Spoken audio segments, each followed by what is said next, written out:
नमस्कार दोस्तों, ज्योतिष और न्यूमरोलॉजी के चैनल में आपका स्वागत है। जैसा कि आपको पता है आज चंद्र ग्रहण पड़ रहा है, जिसकी टाइमिंग शाम को 8:47 से लेके रात 12:22 तक है। ये चंद्र ग्रहण क्यों पड़ रहा है, ये सबने पढ़ा हुआ है, साइंटिफिकली सबको पता है क्यों पड़ रहा है। जिनको नहीं पता बता देता हूँ। साइंस में ये बताया जाता है कि जब पृथ्वी, चंद्रमा और सूरज के बीच में आ जाती है, तीनों एक ही लाइन में आ जाते हैं, तो चंद्र ग्रहण पड़ता है। जब पृथ्वी की पूरी छाया चंद्रग्रहण में पड़ जाती है, चंद्रमा में पड़ जाती है, तो ये पूर्ण चंद्रग्रहण बोला जाता है। जब हाफ पड़ती है तो इसको आंशिक चंद्रग्रहण बोला जाता है। साइंस के हिसाब से यही चंद्रग्रहण होता है। अगर आप अपनी माइथोलॉजी में जाइए तो आपको पता चलेगा इस समय राहु केतु का प्रभाव बहुत ज्यादा होता है। राहु केतु के प्रभाव की वजह से चंद्रग्रहण पड़ता है।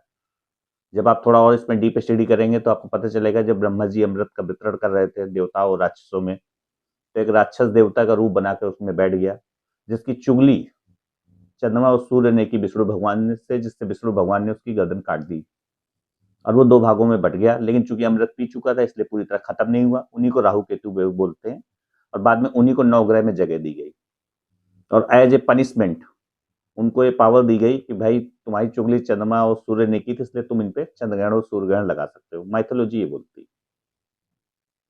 आज के परिप्रेक्ष्य में हम क्या समझ सकते हैं, कई लोग आपने सुना होगा, पुराने लोग बोलते हैं उसमें खाना नहीं खाना चाहिए, जो खाना खाना पहले ही खा लो। क्यों बोलते हैं ऐसा?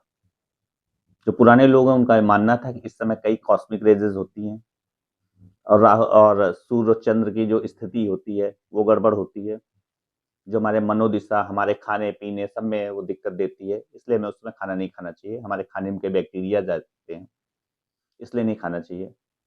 साइंटिफिकली क्या होता है मैं आपको बताता हूँ। साइंटिफिकली क्या होता है, उस समय आपके ग्रेविटेशनल फोर्स में थोड़े चेंजेस आते हैं, जिसकी वजह से आपकी पाचन क्रिया भी स्लो हो जाती है, इसलिए आपको खाना नहीं खाना चाहिए। साइंटिफिकली आपको बता रहा हूँ। उस समय कई कॉस्मिक रेजेस निकलती हैं, वो आपको दिक्कत दे सकती हैं, आपके खाने में आ सकती हैं, बैक्टीरिया की जो ग्रोथ उसको बढ़ा सकती हैं, इसलिए आपको खाना नहीं खाना चाहिए। अगर आप माइथोलॉजिकल वाइज समझें तो इस समय राहु का प्रभाव होता है। राहु का प्रभाव होने की वजह से खाना आपका दूषित हो सकता है। इस समय आपका खाना खाना सही नहीं है, इसीलिए पुराने लोग पहले खा लेते थे। तो अब क्या करें, चंद्रग्रहण पड़ गया है, आपने खाना नहीं खाया होगा, ठीक बात है। अब कल सुबह क्या करें? तो सबसे सरल उपाय आपको बता रहा हूं, जिसमें आपका एक भी रुपया नहीं लगेगा। जो भी कल पहला खाना बनाए, जो भी आप पहला खाना बना रहे हैं, उसमें 5 तुलसी के पत्ते जरूर डालें और फिर आप खाना ग्रहण करें। तो चंद्र ग्रहण के जो भी आप दुष्प्रभाव हैं, इससे आप बच सकते हैं।